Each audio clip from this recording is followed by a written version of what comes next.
So, Silent Hill 2 has just had this well-received remake, and I'm going to talk about that. Actually, I'll mostly talk about the original, but you know, the original game is always held up as like one of the great games of all time. It's very influential, aesthetically iconic. It's one of those games as art games, one of the early examples of a games are art type game. So I think for that reason, if you even mention it, people go fucking rabid. So it brings me no pleasure to be doing this video today. I watched Northern Lion start to play the remake, and I thought, enough's enough. I've got to get around to this thing. So I played through it, emulated for PS2, and it's a perfect game, and that's a perfect way to play it. But a couple hours in, I said this, remaking this to be a normal third-person shooter with generic Unreal Engine 5 graphics is a complete waste of time, sorry. A lot of what it's doing is of its time and limitation driven, but it's built around that. It's leaning into the look and feel of the PS2,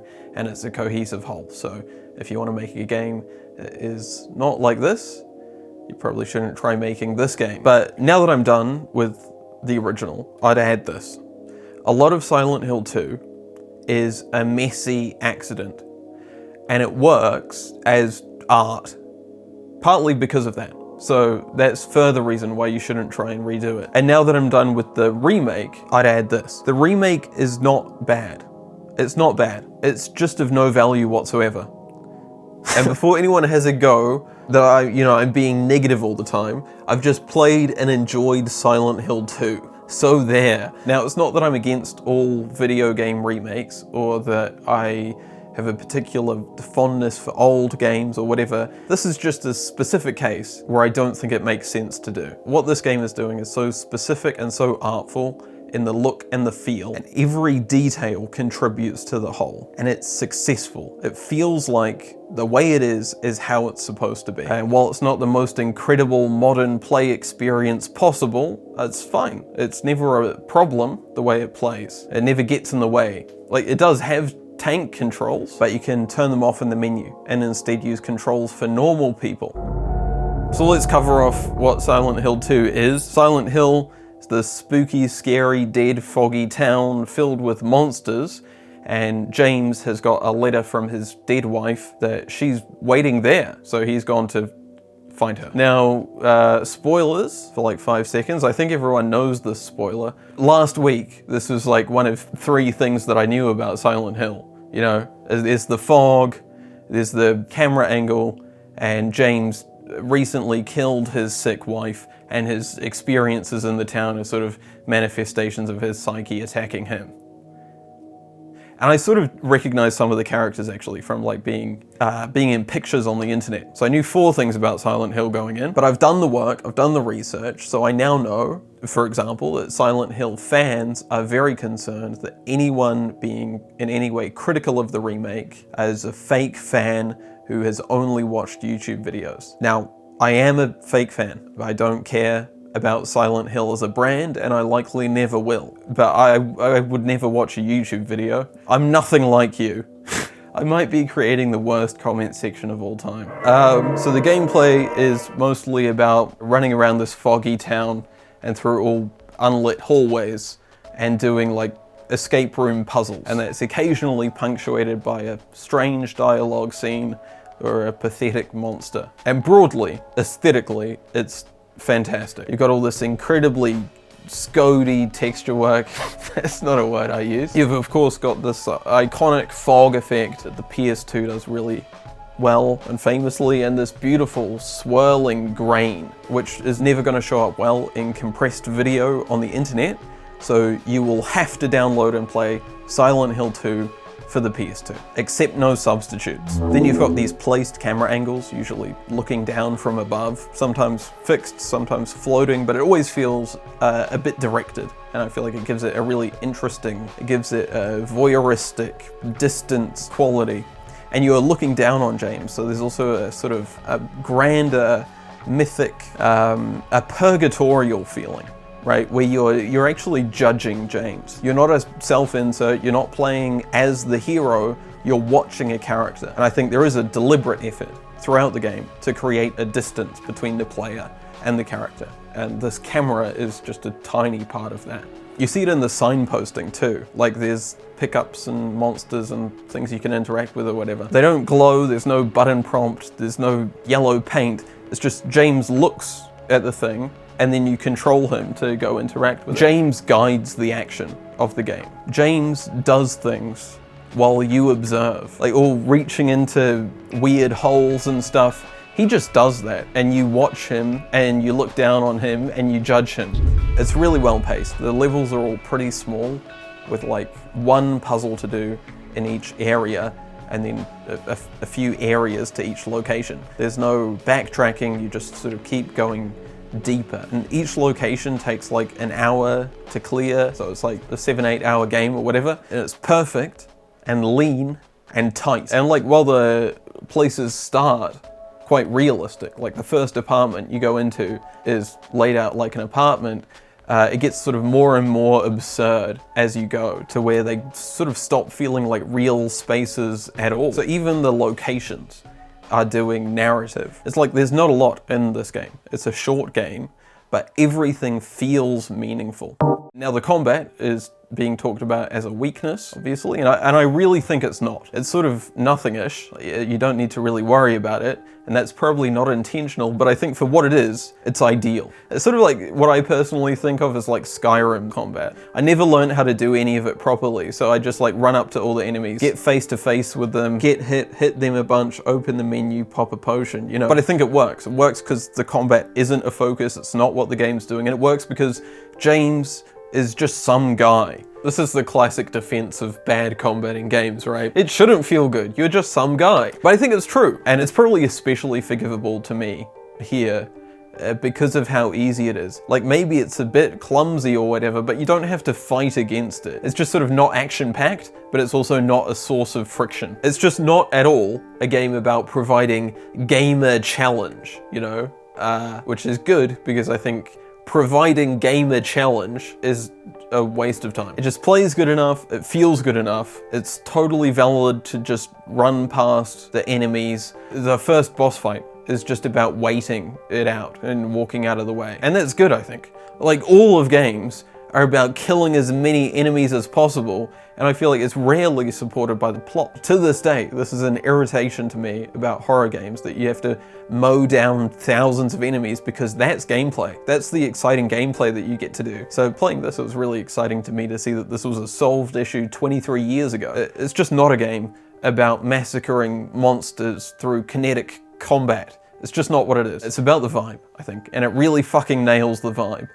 It's much more of a psychological horror, right? And sort of slow horror. It's not about in your face scaring you, it's about sort of slowly building this dread. So like the monsters never jump scare you. You have this radio that starts emitting static when you get close, and they're all really loud and they shamble about. So you sort of always know they're coming and exactly where they're coming from, and they're not a challenge, they're just sort of there. But it builds this tension, and it's not about spooky scares, right? It's about this internal psychological journey of the player character there. And I think that's deliberate. And you're meant to feel, more so than scared of the enemies, more so than excited to do combat, uncomfortable with the enemies. The soundscape is also working towards this mood. You've got really odd samples, distorted and pitched sounds that you can't quite place. It often sits between like sound effect and music, and it's all really in your face. There's huge loud sound mix, these swelling pads, these samples that sound like sirens or breathing or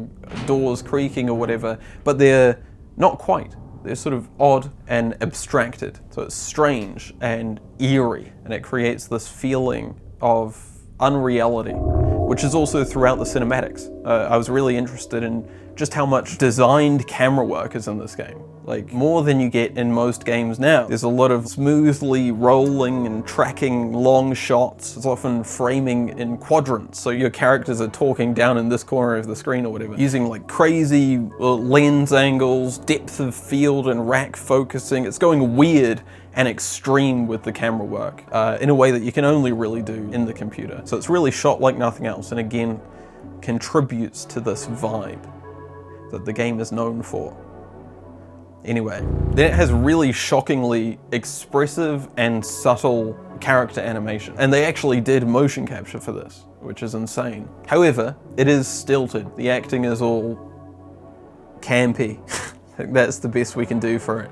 It's bad. There's always this feeling of the characters talking past each other. It feels like no one is in the same reality as each other. It feels dreamlike and Lynchian. And I think that's partly deliberate in what they were going for, and partly just an accident. It is sort of genuinely amateurish. But it's the fusion of those two things that creates something incredible here. And the dialogue is often talking in circles, people talking past each other, right? And I feel like sometimes, is that poor writing? Is that poor translation? I don't know. There's this early exchange which stuck with me, and I wrote it down, where James meets this little girl outside the building.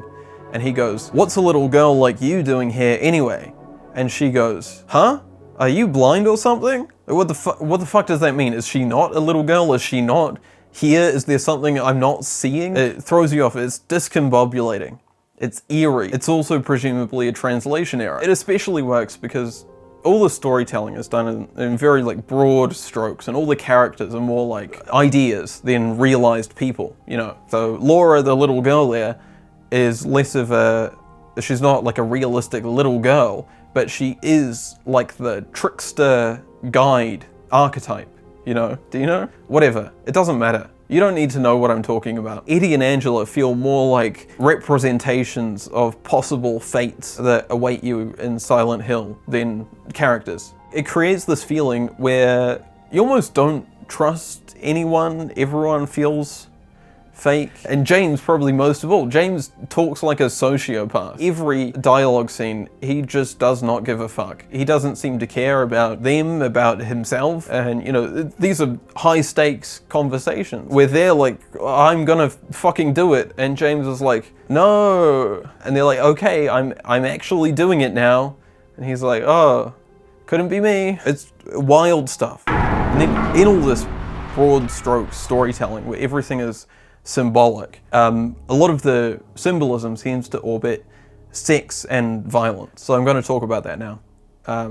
For possibly too long, you can skip to a time code. And if you're thinking, "Yes, fucking get them, they ruined Silent Hill 2 with wokeness," I need you to get fucked and leave the video now. For me, I think, you know, looking down on James, judging James, it creates this picture of a character. Like all of these monsters have some sort of feminine form about them. And then James, the player character, you go about bludgeoning and shooting them all to death while they yelp. So that's interesting. And then there is like this one bulky monster guy with a big sword, and he seems to be, in some way, a mirror of James, the player character. And playing through the game, I actually sort of had it framed in my head that he was representing the id, you know, like James's impulses, sexual deviance or whatever. When you get to the end of the game, I think the intent is much more that this monster represents the super ego, like trying to rule James in and get him to face reality or whatever. Anyway, this big bulky monster guy with the big sword at least simulates sex with these monsters while killing them. And then of course you have Maria, who is a sexed up version of James's dead wife. Sort of a femme fatale archetype, the succubus archetype. She's less of a character and more of a force trying to drag James down. So seeing all this stuff, playing through the stuff, it's like, how bad of a guy am I playing here? Like semiotically, this is dark and violent stuff. But I think ultimately in the game, in the intent of what the text of the game was supposed to say, you're meant to be like, James isn't that bad. But I was completely reading it that this guy I was playing was a psycho killer, at least. You know, he's going through all these dialogue scenes, not giving a fuck about anything. He accidentally goads two people to their doom, and with that done, he heads out to bash some deformed representations of women to death. It doesn't seem normal, but this is a large part of what makes Silent Hill 2 interesting. Not the reading that I've just done of how I viewed these symbols or whatever, but the fact that it opens up so many questions about what's going on here, and you're never going to get an answer for any of them. Now here's what's interesting. I think the creators didn't see it that way at all. I think the sex appeal of Maria, they just wanted a hot character that players would like. So I'm sitting there going, oh, you know, this would be a representation of the Madonna whore complex and no, they just wanted a hot character. And then talking about all this sexualized violence, they're like, we just wanted it to be scary in a visceral way, so we mixed sex and death because that has shock value. The art director has been going off on Twitter for the last couple of years about these depictions of Pyramid Head seemingly sexually assaulting these monsters. He's been going, a Pyramid Head did 0 rapes, and anyone that thinks he did should never play a Silent Hill game again, because they're wrong. We just wanted it to look sexual, it wasn't actually sex. So honestly, I think that's true. This is just like, these were game devs remixing ideas, trying to create something aesthetically without really placing any meaning behind it. So for me, going through the game, what I was reading here as all this intentional misogyny, like all these misogynistic symbols and ideas were actually saying something about the player character. It was more just the accidental misogyny of the creators at the time, which makes sense, you know, it's a completely different cultural context. Game dev in the year 2000 in Japan or whatever, right? Now, that's not to say that they didn't know anything about what they were doing. I think they were definitely explicitly influenced by Lynch and Cronenberg and Tarkovsky and Jacob's Ladder and Crime and Punishment, and I think that's huge. I think that's a large part of why this works at all. You know, most games are influenced by games, and just the goal of trying to not get in the player's way. But they tried to reach for something more here, and I think they were in a unique position to do so because this was a game that was made with uniquely little oversight. This was a small team that had just made this game that was way bigger than anyone's hopes for it, so they were just, you know, given money and the mandate to make a game like that with the number 2 on the end. Whatever you're doing, it's working, put the number 2 on the end there.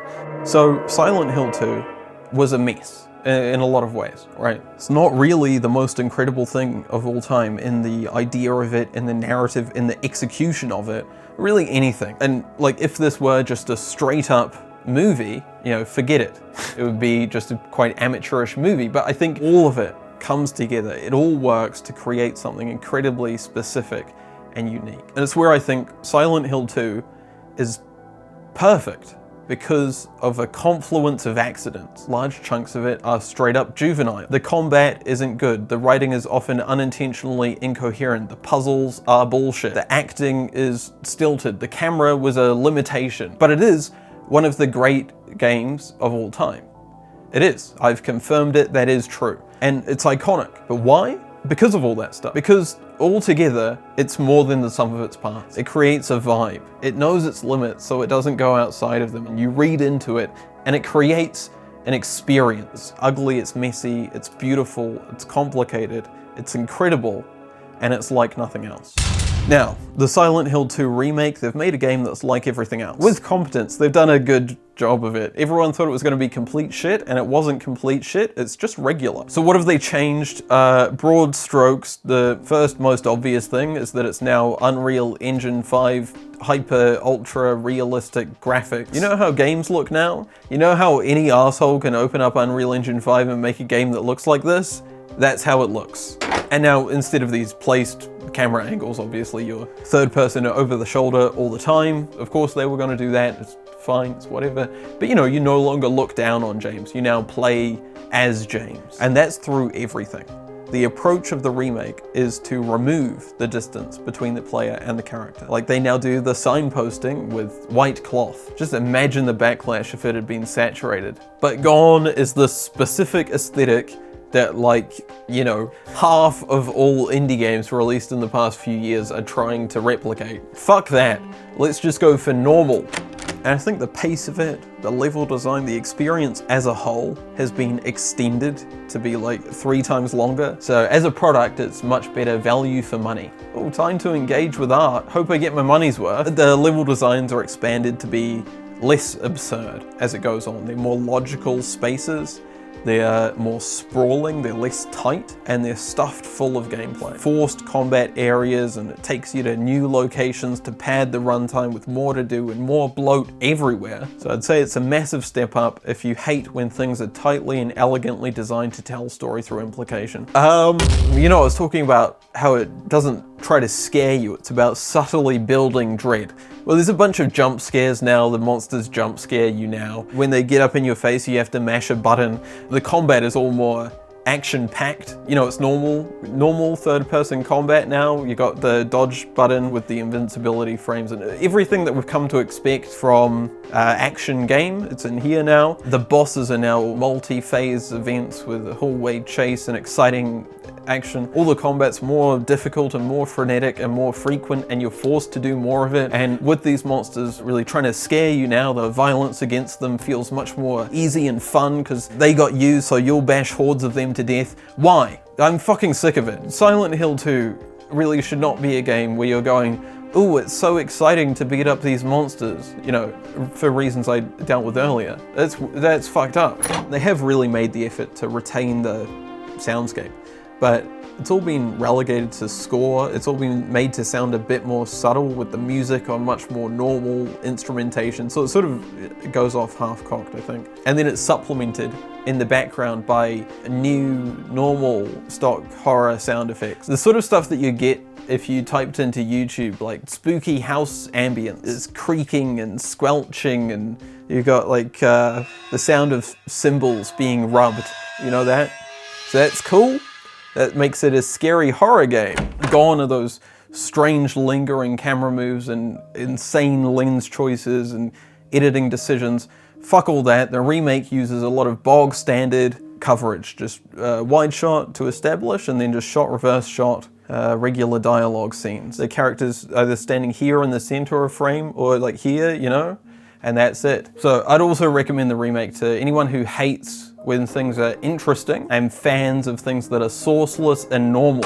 I think they are sort of technically better scenes now, with more content and more better writing and different meaning. Of course, all the weird edges, the weird dialogue choices and stuff, that's been dealt with. Instead of giving really stilted performances, all of the acting is much more naturalistic. Most of the characterizations are completely different. They've really fleshed out these characters to be realistic portrayals of people, rather than like broad strokes, symbols of trauma and grief and archetypal. Maria is a much more interesting and well-realized character. It really strongly suggests that she knows she is a fantasy of James made manifest. She knows that to exist, she just needs to get James on side. So she appeals to him rationally and emotionally. And that is an interesting idea, and I think on its own, a more interesting character. What if this projection had interiority? Is it worth doing? Does it tie into the themes of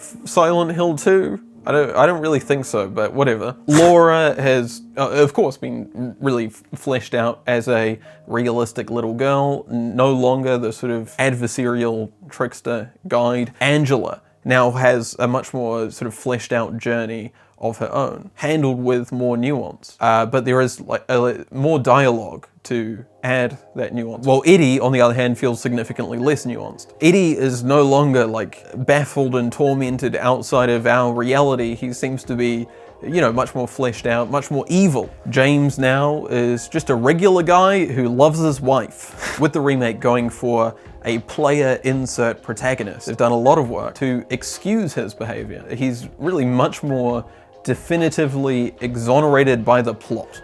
He's just a good guy doing his best. What?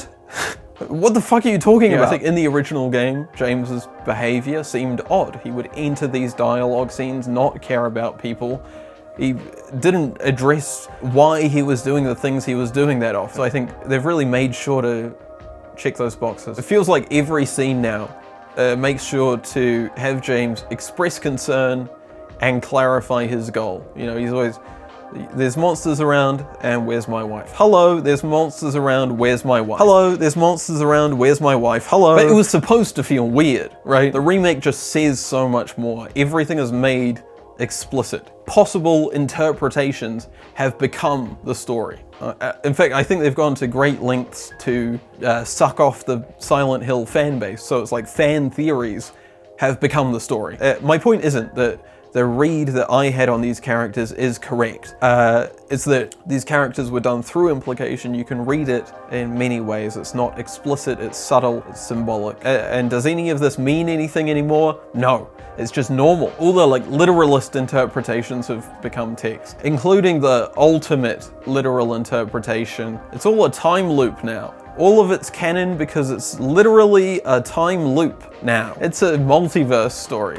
And now all that messy stuff about sex and violence and death, the original creators, with the benefit of maturity, see a lot of that stuff as a mistake, right? Because it was. And the remake as a whole clearly sees all this stuff as a mistake as well. Most of the problematic aspects, Maria's sex appeal, the pyramid head scenes, James accidentally goading a woman to suicide, even that thing I referenced earlier where the little girl says, "What are you, blind or something?" That's all been removed, right? Those were all sort of problematic edges, so they've been sanded down. In doing so, I think removing entire layers of subtext. And when they've reframed the story to have James as a much more relatable, straightforward, good wife guy, they're trying to tell the story of a carer, you know, caring for a sick person and struggling with that. Which, to be fair, I think that is what Silent Hill 2 was intended to be about.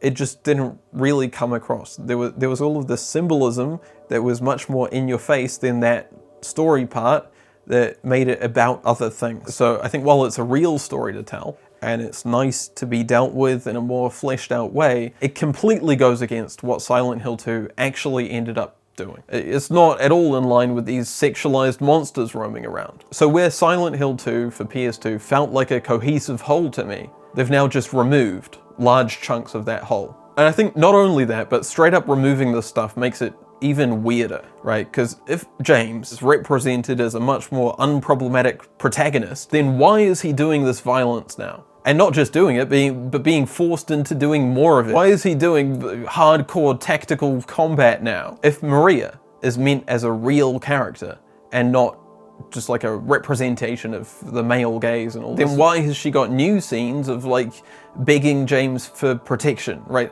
It's like the bigotry, the problems here weren't removed, just some of the more obvious edges were sanded down. So it's incoherent. Silent Hill 2, it was complicated, it was messy, it was dealing with these themes and ideas from a specific creative voice, from a specific cultural perspective and point in time. That works though. It worked to tell a story, even if that is a story being told in spite of itself. But the remake is a nicer, sweeter, straightforward story about more realistic characters. And then with all the stuff that worked as part of the original, it's still in there, but now it's just sort of odd baggage. Why? And I think it genuinely becomes iffier here. If the violence is cooler and James is more excused for doing it, and you, the player, are more encouraged to enjoy it, and the overall plot of the game is less focused on a abstract purgatory and more literal story. I said this: the Silent Hill 2 remake reframes its misogyny to not be part of the text,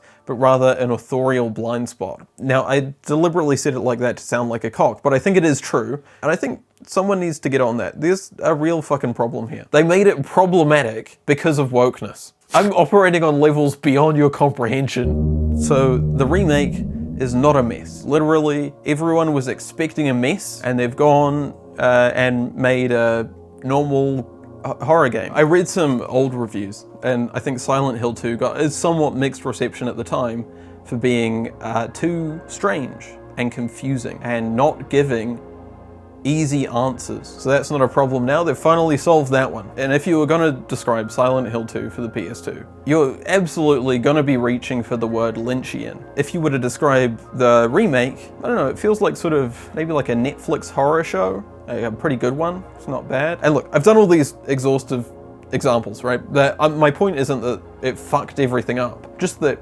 every interesting creative choice has been swapped for a normal, regular one. Instead of this chaotic, challenging masterpiece, you can play a big budget project made with no creative direction beyond pleasing the gamers. Everything is the Resident Evil 4 remake now. Oh, it's funny you should say that, because Silent Hill 2 was originally Resident Evil. Fuck you, no one gives a shit. It's a shame this has been so uncritically received, especially by critics, who you'd think would know better, given their job title. It's funny, the only reason this got like any mixed or negative reviews at all is because there were some reviewers who were like, oh, it was too boring, and I bet the original was as well. No, it wasn't. It was tighter. Oh, it's great to finally experience Silent Hill 2. You haven't. They've democratized access to a classic. No, this is a different game. They're toy reviewers. Games can be art, and they can be toys. When Lego does a redesign of an old Lego set, puts that back out in stores, I'm not worried. Even if they've reduced Princess Leia's cleavage again,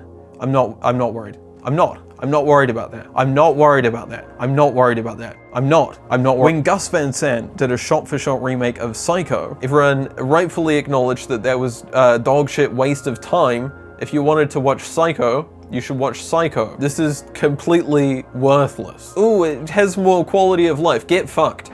It actually works. All of it works. And obviously, to everyone, obviously the reason this remake exists at all is because there's bankable IP here to repackage and resell. In this world, instead of making something new and creative, like for example, Silent Hill 2, you have to literally make Silent Hill 2 without getting creative. People are getting excited about what they'll remake next. I think you should hope that they'll make something new that's good and interesting on its own. So I want to sincerely wish Bloober Team good luck on their Kronos The New Dawn. They've given it one of those doomed to fail IP attempt names, but still. Now, I'm not upset about people who prefer the remake, who've played both and prefer the remake. That's just a matter of taste, right? It's a shame that you have none, but that's not my concern. My concern is that people are only going to play this dripless imitation, this framing of art as a product to be improved and repackaged forever is stupid. And you won't like it. Even if you like it now,